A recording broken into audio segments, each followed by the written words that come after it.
generations. And now, the power of two restores the one. We got a bidet.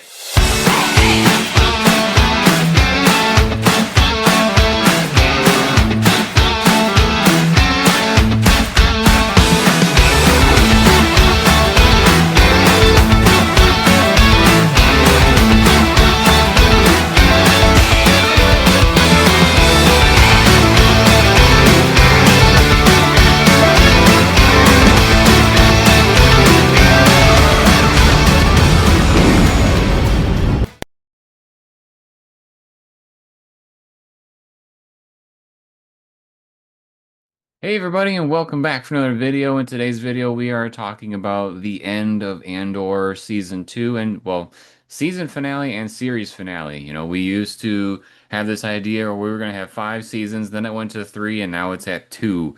So here we are making that bridge between what's been going on in season 2 and where we're supposed to go, where we're heading towards Rogue One. So we're going to talk about the last 3 episodes being 10, 11, and 12, give some thoughts on it, and then maybe give some thoughts on the overall season as a whole. So let's see, we'll jump right into it. Episode 10. This one, I think, of the 3 was my favorite, and ironically, Andor had nothing to do with it. The main focus was learning a little bit more about Luthen's background with our shopkeeper Clea, and we also had this big component where um, something happens to Luthen, and then Clea is trying to essentially infiltrate this Imperial area to go and find him and see what she can do. Uh, so Luthen's background with Clea, what did we think about that? Do you guys were you guys happy to see that we got some more clarity on Clea's background and Luthen, or did you think that this didn't really, add to the story? I thought it added quite a bit actually. I didn't really I can't say that I was sitting there like wondering how they know each other. I kind of just assumed she was another recruit, just like Vel or any of the other recruits that helped with like Aldani or anything like that. I didn't really think anything of it. So when we got that story, it kind of really made me like each of those characters a lot more. I thought it was just the right amount, not too much of a flashback where we're, wasting time, but enough to really give you a flavor of, where she came from and why she is the way that she is. hmm I didn't really pick up on what Luthen was doing beforehand. Like he was in some sort of combat area, it seemed like. Yeah, the more that I looked that up, it was saying from the sources that I saw is that I guess he was an Imperial defective. Like he had joined in the beginning, he saw the horrors of it and then decided to get out of it, which honestly is becoming a little bit more of a too much of a norm, I think, with Star Wars, Disney Star Wars, because we started it with Finn, and then we have it here. Um, I've seen it a handful of other times. Even Han Solo was a defective Imperial. So um, I don't know. I think that story is getting like that part of the story is getting a little old, but it was nice to see the connection of how Luthen met Clea. It's getting a little old because the Empire is doing bad stuff. Right. More people are realizing it. But, Yeah. no, I get what you're saying. Let's see. So.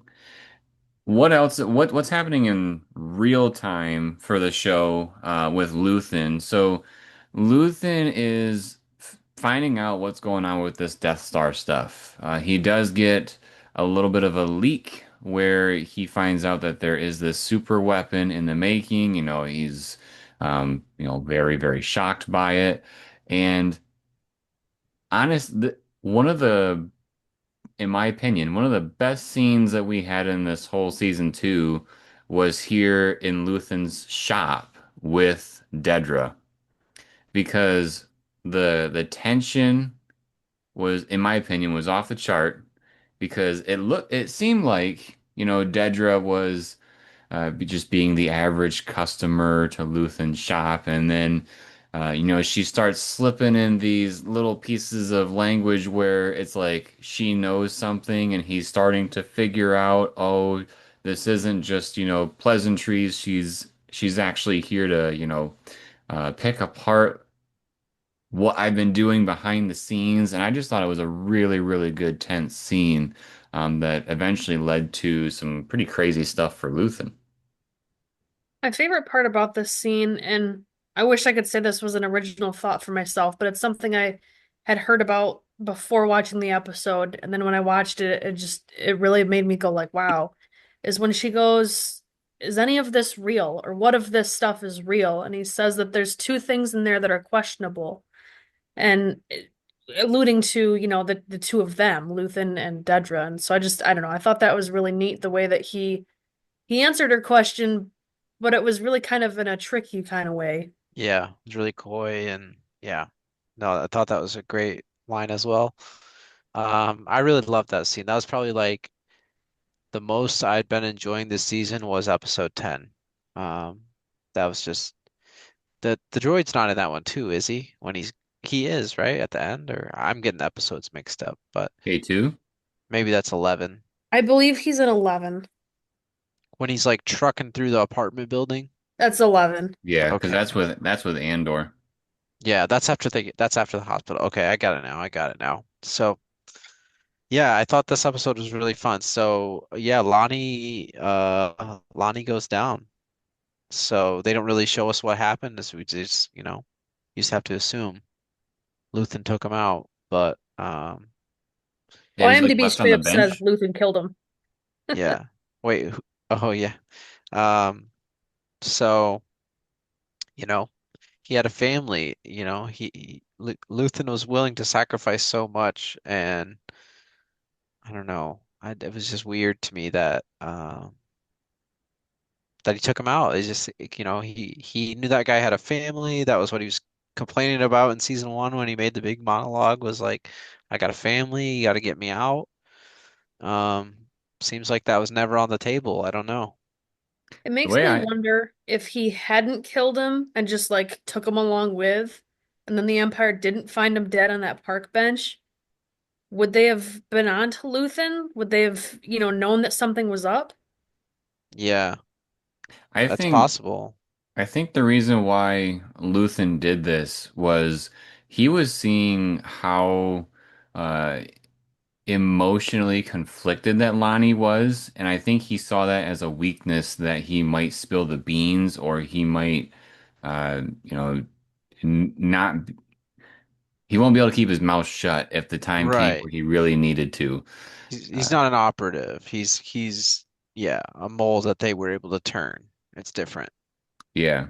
And so the fact that he could have been this person that would ruin everything for them just because, he's not as strong as some others emotionally, I think that's why Luthen decided, I gotta take this guy out. Yeah.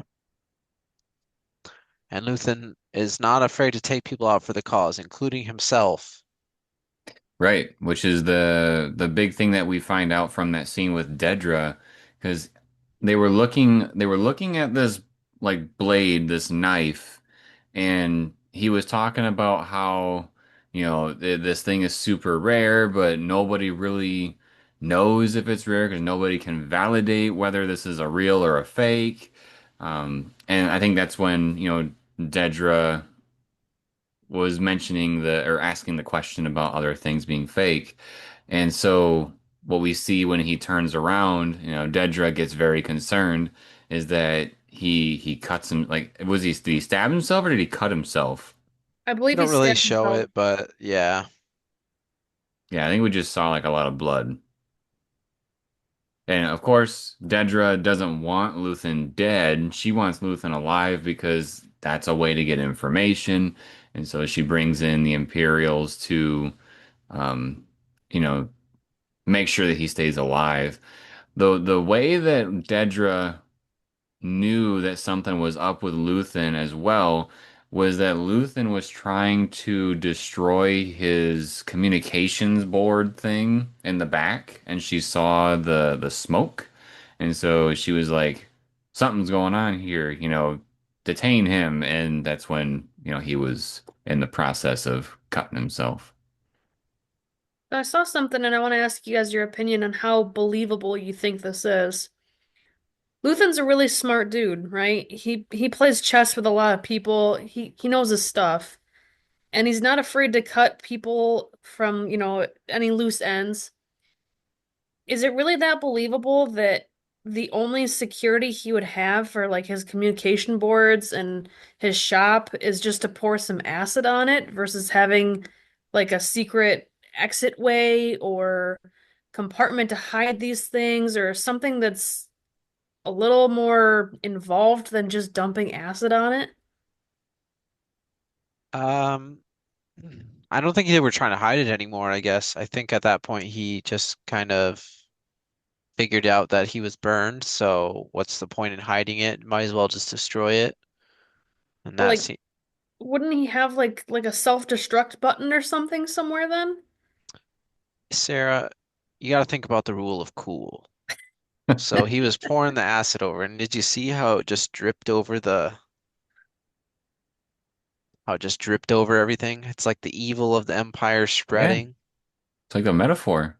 Exactly. I did forget about the rule of cool, you're right. I was But gonna yes, say, he probably could have just had some charges or something to destroy it all. I was gonna say anything Wipe it short of all. just like cutting it off at the bottom and throwing it over the edge of his shop, and kill somebody on the way down. Um, I don't think there's really any way he could have taken Yeah, care of did you that guys see The discreetly. Amateur? That movie, The Amateur? We've not. Oh, Mm-mm. it's okay. It was a pretty good one, but there's like a hacker and they like wipe their hard drives and they just, it deletes before the people come in to check out the stuff. Like, why couldn't Luthen do that? Like, it's so easy. Because Just he delete didn't your see hard the amateur. drives. But He didn't go to the movie theater. yeah. Sorry, I interrupted you. What were you saying? Something about Andor shop? Me? Yeah, I think so. Uh, Maybe how he just oh, I was just saying like he could, I mean, not he could have like just removed it from the shop and thrown it over the edge. I mean, Oh, yeah, yeah, because they're so high up. Yeah, that no, would that's have a good gotten rid of point. it, but he would probably would have killed somebody on the way down. Yeah. Take out a whole like car or something, land on the hood, the Yeah. windshield. That'd be funny. Let's see. So they do take Luthen to an Imperial hospital, and then this is where Clea's role of the show takes over, because she single-handedly tries to infiltrate this Imperial hospital so she can go to Luthen. Um, she does. Can't remember if she takes out somebody, but she like grabs their uniform, and that way she can blend in with the other workers, and she just The, slowly, she found the makes her way. uniform in a storage locker, but she did take out a couple people along the way in some random hallways. I think one of them was in a stairwell that she took out. I think they were all like Imperial guards though, right? Yeah. Or Yeah. stormtroopers. Okay. People who weren't gonna let her past. Right, right. Yep. So we do, we see Clea make her way towards Luthen where he's being held. And Luthen is on basically life support because the Imperials want him alive. But as she kind of snakes her way through the hospital and makes her way to Luthen, she does disconnect that life support system so that he does die. Um, that way, the Imperials cannot get any information from Luthen. Were you Yep. guys at all surprised by that? Is that what you thought she was gonna do the whole time when you saw her going into the hospital? I didn't really know what to expect of what she was gonna do. Like, if she there's a couple of things to that, right? Because one, we have to connect it to Rogue One. So if we are trying to kill off a bunch of these characters before then I could see that point of view of, oh, she's just going to go in there and disconnect it. But at the same time, with Luthen being such a big part of the rebellion, maybe there would have been a way for her to get him out. But then that Yeah. also raises the question, how easy would it have been to escape with the two of them, especially with him not doing so hot? Yeah. I So think I see it as he served his purpose and he relayed the information to her and she could relay it on to the next person and his purpose was fulfilled, so it was time to say goodbye. yeah, he had enough fight. Yeah, there was some line about the knife too. He said something about it being used for like ceremonial purposes or something, right? Like sacrificing himself for the rebellion, yada yada. But yeah, no, sad to lose Luthen. I guess I when she entered the hospital, because I asked you guys, so I'll answer too. But I was like, is she going in? I was like, is she going in to kill him? There's no way, right? And then like, sure enough, you know, takes everybody out on the way, has a great plan B to get the guards distracted, and then yeah, Clea, she's an agent, man. Tell you what. Yeah, it was interesting to see what ended up happening with all that, but I'm sure with her working so close to Luthen, it I would believe that she has a lot of the same motives that he has or understandings because for him it's like he's been saying, we could either all die for the cause or we can, be a part of the spark or whatever he says. And so with that acceptance that he could die, I think that's part of the reason why she didn't see any issue with like, oh, he probably should go at this point. Um, the other big thing that we end this episode on is that uh, Dedra is basically getting blamed for what all happened here. Of course, she was the one in charge of going to Luthen's shop. She was the one in charge of, bringing him back alive, and then probably eventually interrogating him, is my guess. Well, Um, I don't even think she was in charge of it. I think this was like her acting on her own, oh, going after Axis, right? Because this is like her personal vendetta. Because it was the other guy's department, I think. So She this was is just oh, I think you're right. yeah, this is leading into episode 11 now because this is when she starts to get interrogated. And I think Austin, you're correct because part of what Krennic's telling her is, you went off on your own to do all these things that you really shouldn't have done by yourself. Like right. nobody And then told you he's to mad do at these her things. because she wasn't focused on her own stuff, which got snooped on by the mole. I don't know.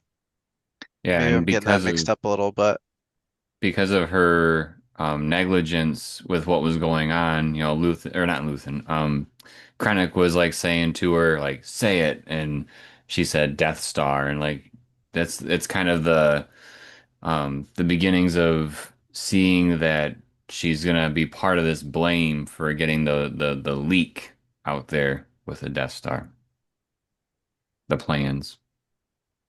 yeah, and I didn't think anything of it in the moment that Krennic was the one asking her the questions and not Partagaz. I didn't even connect those two things together, but yeah, something happens to the boss man as well. But that's later. Yeah, well, we got three main things that are happening in this episode. That is one of the major ones. Did you want to cover that? Mm, well, I was talking about the what happens in episode 12 actually Oh, with gotcha. Partagaz, but yeah, I forget what happens too much after that in this one. After she gets interrogated, but Yeah, so Dedra gets interrogated, and then I think it's by the end of, was it the end of this episode or the end of episode three where we see her put in the prison? That's at the end of the next she's in episode. like a brig. She's not in like the white prison. Like the she's not in like She's like in the the uniform. transition. Yeah, Right, so right. Because the so in other guy yeah. that was just under her goes to her cell to ask her about if you were to try to track these guys, how would you do it? And then she says, Yep. "Oh, try the old pulse radio." They had a bunch of them. The one that you're thinking about, Jeremy, where she's in the white prison cell, that's at the end of the next episode. Gotcha. Okay, we'll cover that when we get there then. Um, I think I the wish I got majority of spoiled by that online, man. I hate people so much. the majority of this episode that we haven't covered yet is Clea's escape. Yeah. So she makes it out of the hospital with pretty much no issues. Um, Makes it back to the apartment and ends up getting one of those old radios, like we were saying, old pulse radio. It was like in the concrete, in the wall, so she's sitting there chipping away at the concrete until she can get her arm in there, get this radio. It's in two pieces. But sure enough, it's one of the old radios like the one they used on Ferrix, and she's able to get a message out. I think it's a distress call actually. She's calling to be extracted, I think. Yeah, it's like Morse code. Yeah. So, I thought it was um, interesting that she contacted Willman and then he didn't even go as part of the mission to save her. And maybe it's because of his limp, but they never explained why he had a limp either, so that was kind of weird. hmm Yeah, there were like some injuries that happened off screen because I don't think they said anything about Andor's shoulder in like the previous set of episodes either. Yeah. Right. So, yeah, there's some weird stuff like that. It seemed like the pulse radio thing was like this is anyone who's in our network kind of has one of these things type of thing. So I didn't think she was necessarily calling to Willman specifically, but just calling out for somebody. But I have a feeling only a select few actually have these or know about these because Woman's girlfriend didn't know anything about it. She's just like, what that's was the thing true. under your bed that was beeping? That's true. That's a good point. Yeah, you're probably right. They probably only had a few of these left at this point, so probably only a couple trusted people had them. And then she destroyed hers, or whoever destroyed it before they left. Yeah. Yeah, Andor ends up showing up before the Imperials because they don't know exactly where she's at. They just know she's in this building, but it's Coruscant, so there's a billion floors and it's a big old building, so it takes them a while to search the floors. And wasn't this the mission where uh Andor didn't really have clearance to go, but hmm um he jumps in the U-wing and takes off anyways. Yep. Yep. Um, one thing I do want to mention before we get too far down that part of the story, do we remember the other big piece that it's not like story related, but it is character related. Do we remember what swap happened? The swap? Yeah. I don't think so. Are you talking about like at the beginning of that episode? Didn't the actress for Mothma switch to the one from Rogue One? Oh, Oh, yes, but this is later after Castian gets back, I think that we see that. Was it? I thought it was I the thought she beginning of looked this different. episode. I couldn't place it. I was like, why does she look so different? Yeah, she sounds like her accent is way different too. I mean, it's different clothes, but I couldn't figure it out. That makes so much more sense now. Yeah. They could have shown it earlier in the episode, but I remember distinctly her being towards the end when they're kind of having an impromptu council meeting to talk about, like what do we do with Cassian because he left when he wasn't supposed to, and what do we do with this information from Clea, and can we believe it or not, and what do we do about it, and do we act on it, and all of that. Yeah, I don't think they showed up. Maybe they might have had like one scene when Andor left. Did they send some ships after him or something? I don't Or think they did. maybe it was when he was getting back in, when he was flying back in, they had like a couple ships. Could have been. Yeah. Okay. Like like you, I think I'm remembering some of these things out of order, but Yeah, they're spaced out a little bit. They really let the episodes breathe, which can be great, but they did drag some stuff out, I feel like. yeah. But So what happens in the apartment? um he ends up finding Clea. She needs a little pep talk. She's not doing great, as anyone wouldn't be after taking out their own father figure. Um for this reason specifically that she did, for the cause or whatever. But um so elsewhere in the building, the Imperials are trying to find the right floor, but at the same time, K2 is on his way into the building. So Yes, he is it's just a about trucking time. through Imperials, and that was just a joy to watch. There is a reason why I have been waiting this whole show, both seasons, for K2 to finally be a part of things.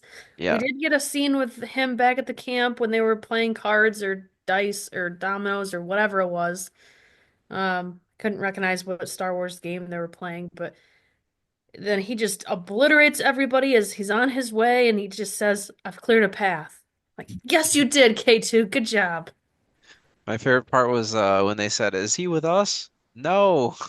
Oh no, the K2 answered. He said, "No, I'm not." And then he just slaps the guy to the side. That was so funny.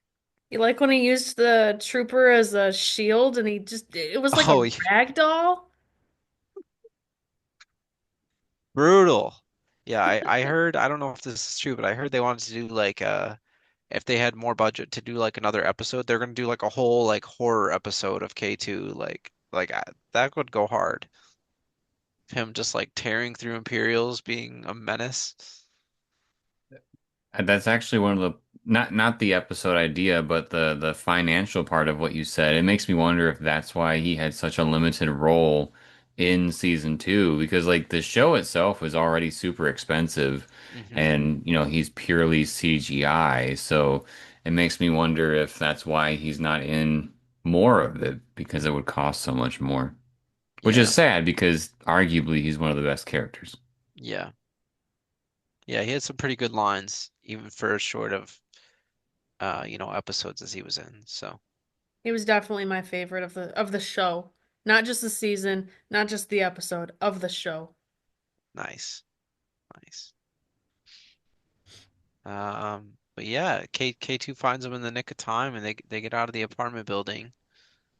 Um, Doesn't Clea or one of them get hurt because when they come back to the base, they're like they need help. So she gets knocked out because there's some sort of a charge blast, something or other that the Imperials threw that I think Flashbang. Cassian got knocked out and Clea did, but Cassian woke up and so he was able to, fly the ship back, but Clea didn't really wake up until she was essentially back on Yavin. Yeah, because the people in charge were like more concerned about dealing with what Cassian did with leaving, but he's like, "Yo, this is more important." I feel like that's the only reason why she even made it back because she really didn't want to go at all, but being that she was unconscious, she kind of didn't have a choice. yeah, she was really at her lowest point, having nothing really to keep going for besides the rebellion. But having lost Luthen like that in the way she did, it just destroyed her. But she lives on. She's hanging out in Yavin. Anything else on episode 11 that we think was super important or that we had thoughts on? Nothing is coming to mind, but I think we're good to move on to Not 12. that it's all blending together, but it is all blending together. um, so episode 12 being the season and series finale episode, the big piece here is, essentially where do we leave our characters because, this connects directly to Rogue One. And so to a point, I can understand with the way that they ended it, but at the same time, I think it was I think it underperformed a little bit for me just because thinking about in general a series or season finale, I would think would be something epic. I think Austin, you and I were talking about that kind of a thing before we started recording, and it's even season one had a way more exciting ending to it than season two, and so. I don't know what you guys felt about how this show ended, but I thought it was kind of lackluster. Of course, I feel like some of these characters we didn't even need to see what their end result was, because we see where they're at in Rogue One. Like for example, we didn't really need to see something with Krennic because he didn't really do anything that was uh big or amazing or impactful here in the final episode, but we did see like a couple of shots of him. Of course, we understand where Andor is. I don't think I needed to see him walk like 2 blocks in the base of Yavin, looking at random people. It was almost like a longer version of the comical thing from Return of the Jedi, where they're all doing the head nod in a way. I just wish there was something a little bit more impactful here. What do you guys think? Yeah, I felt pretty similar. It wasn't super flashy or anything. I mean, the, what am I trying to say? So I mean, the vibes were good at the end. Like, I was feeling the music and the themes were really pumping. But yeah, it was kind of like you said. Like, do we get a lot from seeing a little quick shot of the Death Star being almost complete? I mean that helps kind of put things into perspective. Okay, we're this far out, still from Rogue One. Um, because I think Scarif's like the first target, right? Yeah, they were mentioning. Well, they were talking about. I think Krennic even mentioned that he was at Scarif for something. But they also mentioned Jeddah a couple of times with the operation that they'll be doing there in Rogue One as well. Um, we never see those things though. It's just them talking about it. Yeah, I can't remember exactly where everything comes from. I think it's like kyber crystals they're getting from Jeddah or something. Yeah. Yep. Okay. So, yeah. So, Gorman's not the only planet they've been mucking up. So, yeah, I don't know if we really got that much out of those last few scenes, but it was a nice like it was kind of a nice thing to kind of show the different pieces and to show Bix. I don't know if we mentioned Bix, but to show Bix and the kids, so that was cool. No, I mean not cool because Cassian won't be around, but it's nice that someone's having a happy ending. But Of You course, think by having everybody. a kid, she'll stop being a drug addict? yeah, I think she's been clean ever since Coruscant. I think she's been like she I was telling Jeremy she seemed like the only character to actually change throughout the 1 year time jumps. Every other character felt exactly the same to me during each stretch. Well, okay, that's not true. Mothma was a little different too, but those are my two. She sacrificed a lot, Yeah, going from such a lavish lifestyle to, drinking out of a tin can. yeah. How do you guys feel about Saw Gerrera and his role in this episode slash series? And I ask because he's somebody who, from Rogue One, I was never really a fan of his character. It just, I don't know, he just seems like kind of a bully and I do what I want and not Yep, really a team player. yep. And I feel like in this episode, that's kind of all that they mention about him is that he's just causing chaos and not doing what anybody asks him to. Yeah. Do you remember any of his appearances from like the animated shows? Because Very, like maybe one episode of one show. yeah, I don't even remember like specifically what happens in any of them, but I just remember how the character is, and he's always like that. He's always like very combative. He's very stubborn. He's for the cause, but it's what he has his own like idea of what the cause means and like how to get it.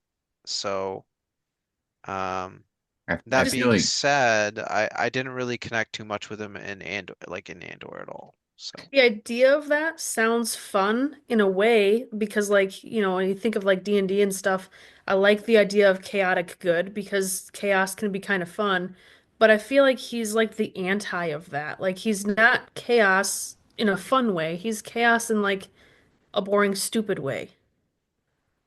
I will say I think it's interesting because Uh, I feel like he is very, very similar to Luthen, but at the same time, they're complete opposite. So, like, Luthen is trying to fight for the cause, but from a more, like, quiet political point of view, whereas Saw Gerrera much rather would see things done in Loud. action and quicker. Yeah, like Yeah. explosions.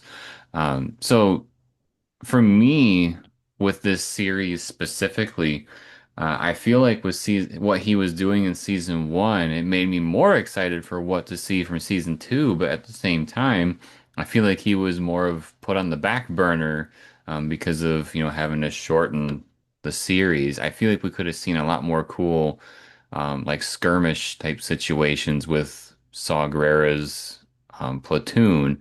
Um, Honestly, I feel like he was just thrown in here so that we could see that he's still involved between Andor season one and Rogue One. And also they put him on Dakar, which is, a sequel trilogy planet. So that was like that one little plug-in that he got. Yeah.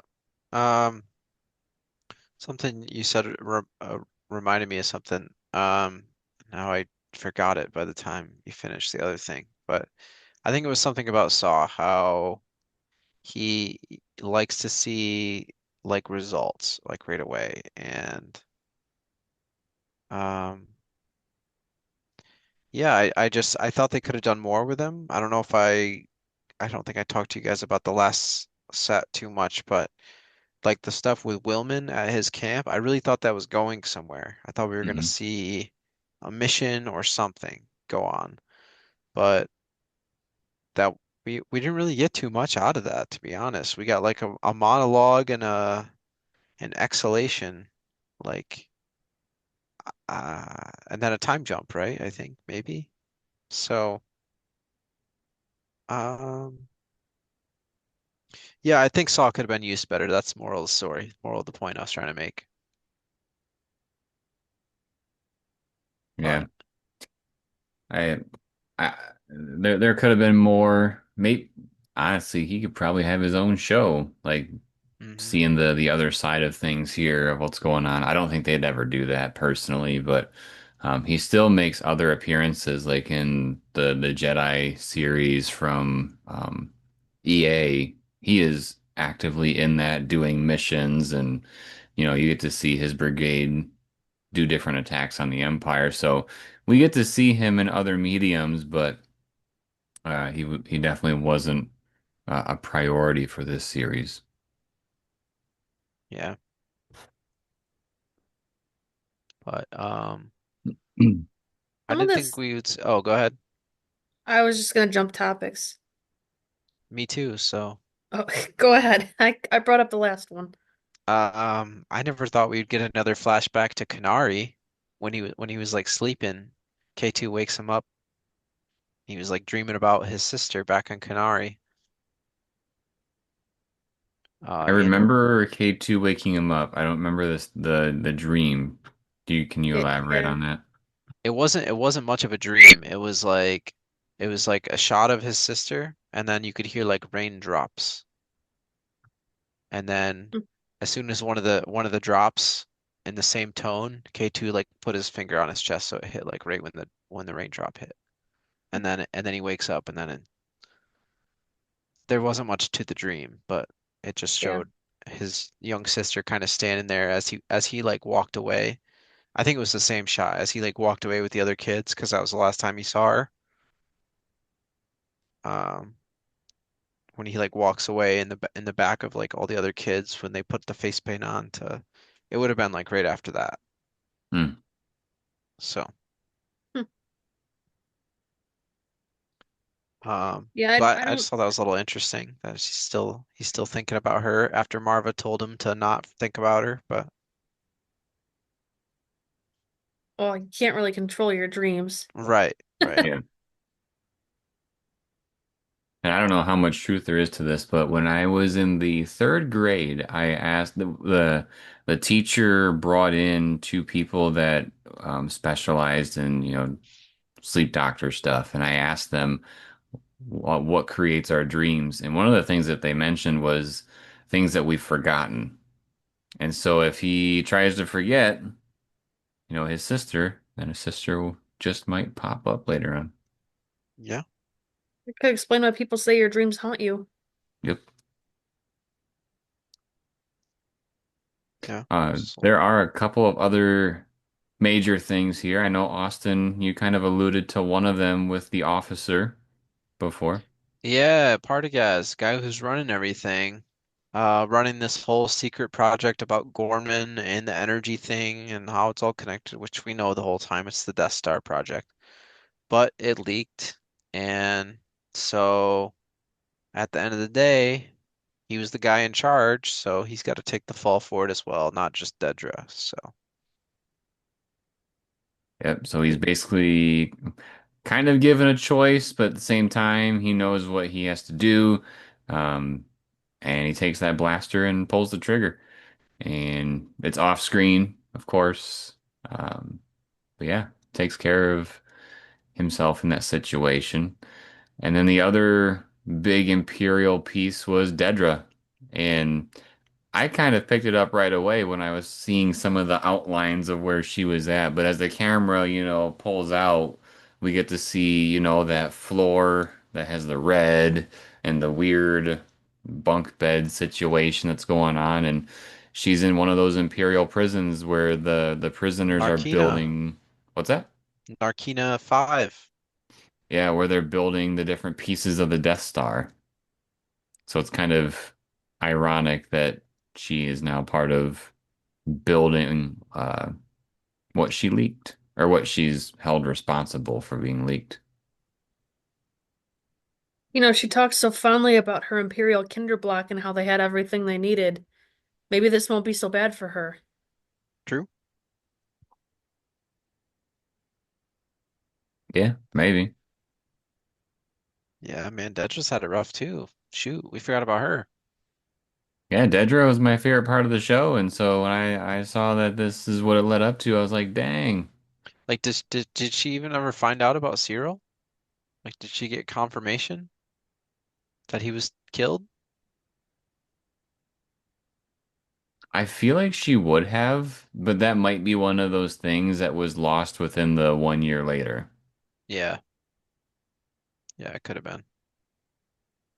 So I don't know about you guys, but I was thinking about, again, thinking about the way that the show ended and different things that I kind of wish would have been a part of it. One of them, I wish we would have gotten some sort of sighting of Galen, because he ends up being one of the big pieces of why the Death Star has the issue in Rogue One, the exhaust port. I also think, and I know people will probably grumble about this, like the really big fans of Andor, but I think there would have been some sort of merit to seeing some sort of emotional scene from the Emperor, like either whether he was in the Senate when Mothma was given that speech at one point in this show, or if we just see him in his office, seeing this on a recording or whatever, and just seeing the Emperor getting mad about it and, you know, getting a little bit more of a behind the scenes of what's going on with them. I know the creators of the show were saying like, well, Vader and Palpatine are up to better things going on right now. And I'm thinking like their whole major project is in jeopardy. Like what's the bigger thing that's happening here? So Yeah, who cares? Use a hologram of it, make it cheaper. Like, we don't care. yeah. So I think that would have been kind of cool to see in the show, but I know people also get a little burnt out on quote unquote cameo appearances. Is there anything that you guys wish you would have gotten out of the show? Mm, there is, and it's more K2SO. Sorry, Yeah. Sarah, I stole yours. Let me see if there's anything else. Because I think there is more stuff that I wanted to see. I And I also, think it's just like missions. Like I wanted to see them go yeah. on more missions. Yeah, if they would have had more seasons, I think that would have been able to breathe a bit more. I also wish we got more of Krennic. More, I mean, I know we got, good bits and pieces here and there with him, but I think the actor does a really good job with that character, and I wish we got more. Yeah. What about like the Force lady, the Force healer lady? Honestly, I wish she probably wasn't a part of it. I think that was a little distracting for the episode was that episode? No, that wasn't It this. was in the last patch. Yeah. Um, I Well, I don't think that know. the healing was in like the not this week's episodes, but the week before that's Right. episodes. But then we saw her in the very last episode when Cassie's Yeah. walking around Yeah, when he's just doing his healing head nod. everybody. So, Yeah, I don't know. It's interesting to me because I mean I don't remember exactly from Rogue One, but I feel like with Cassian seeing that and understanding there's this some sort of mythical power, um, I feel like he would have been a little bit more open to the blind guy in Rogue One. yeah, true. Yeah, I don't remember quite how they if they interact or how they interact, but I feel like Cassian was kind of like not about the Force. Yeah, he was more of a do things my way and we'll get the job done. And if you do something that I don't tell you, then you're in big trouble. Yeah, I would agree with Austin's thoughts on more K2, of course. But the other thing that I was going to mention, Austin also stole Ah, crap. being more like action or missions and whatnot. I know a lot of people like Andor because of it being different than like say Mandalorian and stuff, but I feel like that's why I found it lackluster is because it's not like those shows. I'm not saying I want a carbon copy of those, but there's so many moving pieces with this. And And there's so many cool things that happen off screen. I feel like I'm gonna sound anti-Star Wars saying this, but I don't mean it this way. But when there's so many words and phrases and planets and things that like are made up words, it's really hard to follow what all is going on and what they Yep. were talking about, especially with how many different planets are involved. And I, just at times there were a lot of things that were very hard for me to follow.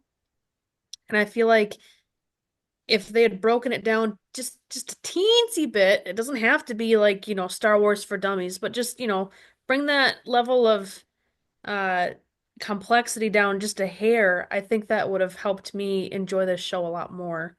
I'm not That saying is we some can't be political, but that is something that Disney has abused the heck out of since they've taken over Star Wars is every new project has to have a new planet, and I absolutely hate that idea.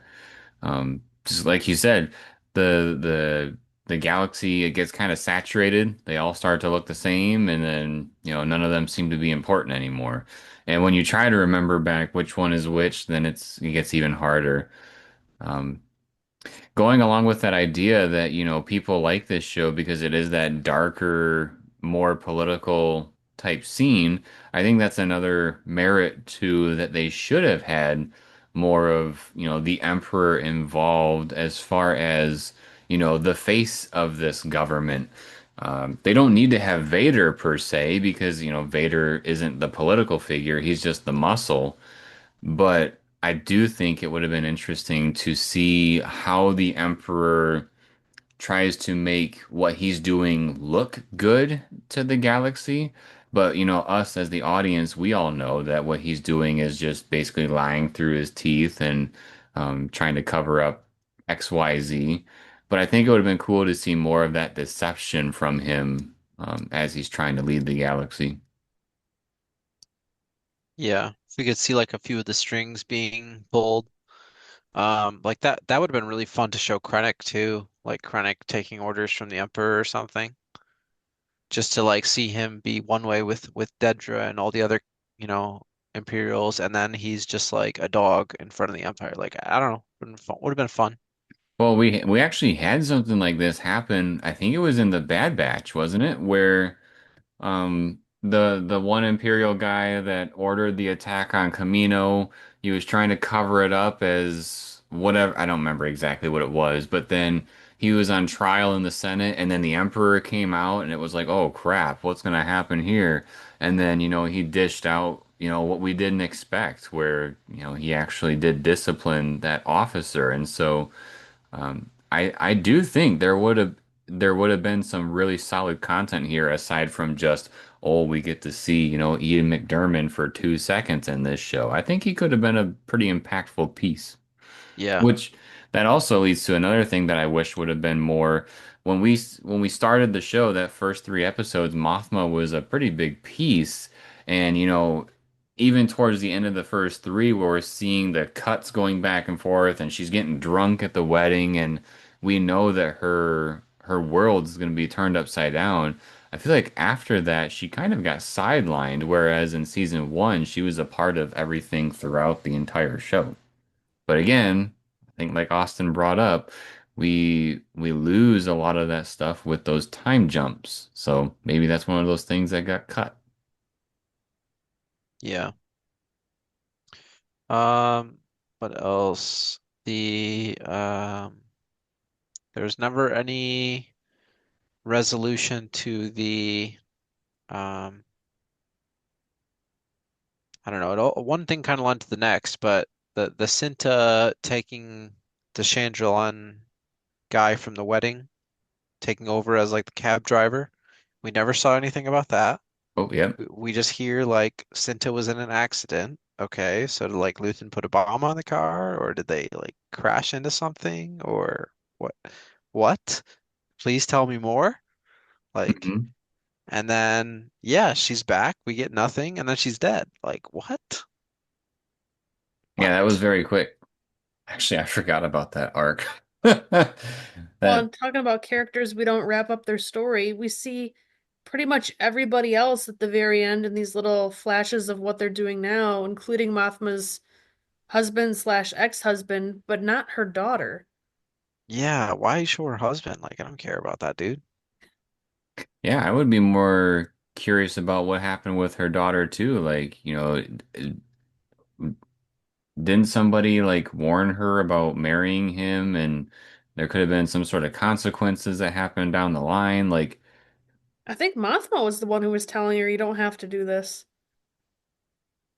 yeah, so I think it would have been interesting. I mean, I guess that would have made this show a bit longer because they'd have to dive into it quite a bit. Like, but what is it about that family that, was the red flags with Mothma? And did her daughter eventually, experience some of those red flags? But again, that would make it significantly longer.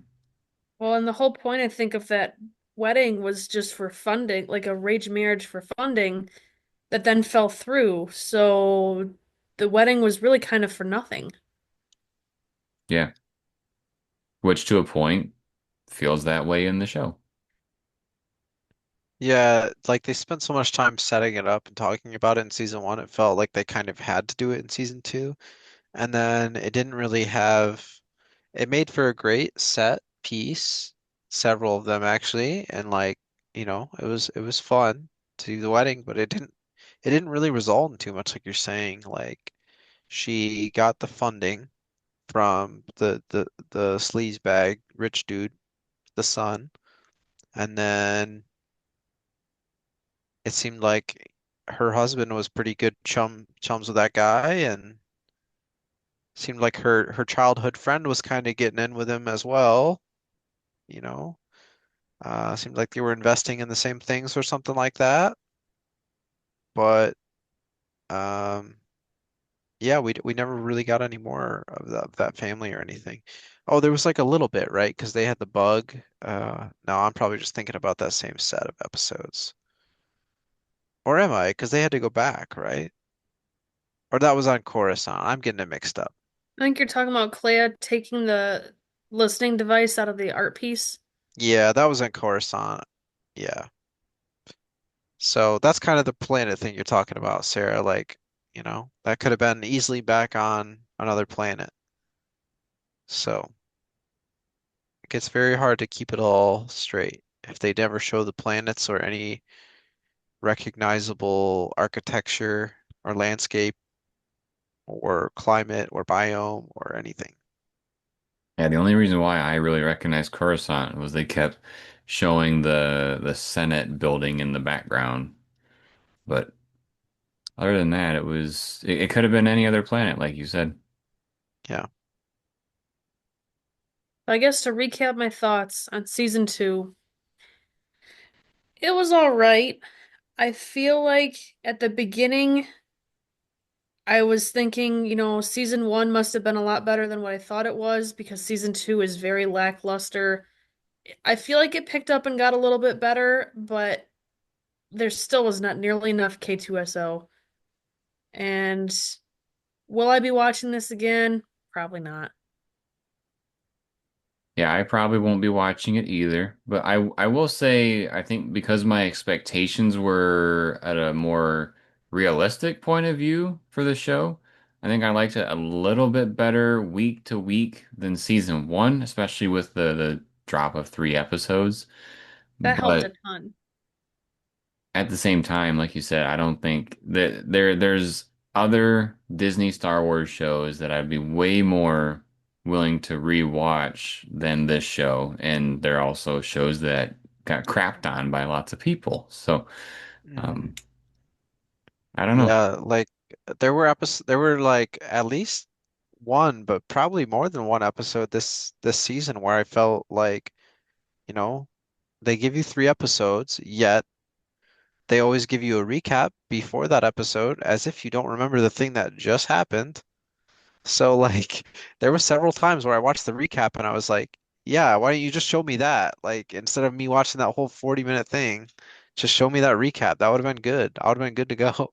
Like I don't need all this extra fluff. Like um that's where I kind of come from. I think they just stretched it out a little bit.